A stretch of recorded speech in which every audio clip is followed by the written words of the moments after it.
जय जगन्नाथ। राशि अनुसार आपण पशुपक्षी पालन करी आप निश्चिंत भाव में किसी सौभाग्य अर्जन करेंगे। तेणु आपण राशि अनुसार क्यों पशुपक्षी पालन कले आपंकर धन वृद्धि हो। मेष राशि व्यक्ति विशेष मैंने कुकुर पालन करेंगे कहीं कुकुर को किंतु बेडरूम रे नुहे बर कुकुर स्थान कुकुर रखु। कुकुर को सब खुआइबा देले आपणकर शनि ग्रहंकर खराब प्रभाव आपण पड़े। मेष राशि व्यक्ति विशेष कुकुर प्रति यथेष्ट स्नेह से करती। द्वितीय राशि हूँ वृष राशि से बिलेई रखिपारे श्रद्धा करेंगे। षष्ठी देवी बाहन हूँ बिलेई आप बिलेई द्वारा बहु उपकृत वृष। तापर मिथुन राशि शुआ पाली पारे शुआ द्वारा से बहु उन्नति होता है। कर्कट राशि आपड़ कौन पक्षी जे कि लव बर्ड हो छोट छोट आपणकर शब्द करुवा पक्षी को आप कर्कट राशि रखिपारे। सिंह राशि व्यक्ति विशेष मैंने घोड़ा रखिपारे।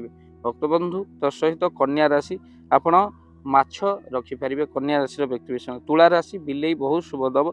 बिछा राशि ठेकुआ आप घर रखिपारे।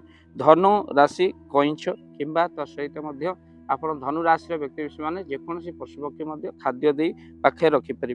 ता सहित धनु मकर राशि व्यक्ति विशेष ने गाई पालन करेंगे जहाँ बहुत शुभ होता है मकर राशि व्यक्ति। तापर कुंभ राशि व्यक्ति विशेष मैंने छोट छोट पक्षी घरे आस रखिपारे। ता सहित बणी घरे रखिपारे।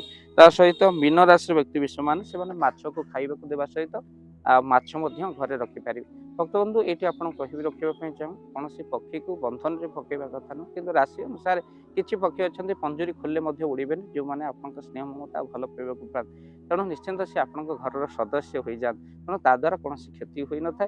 सहित आप मन रखि था यही सब भली भाव में आपण मैंने पशुपक्षी आप राशि अनुसार रखी आप सौभाग्य प्राप्ति करें। जय जगन्नाथ जय पंच।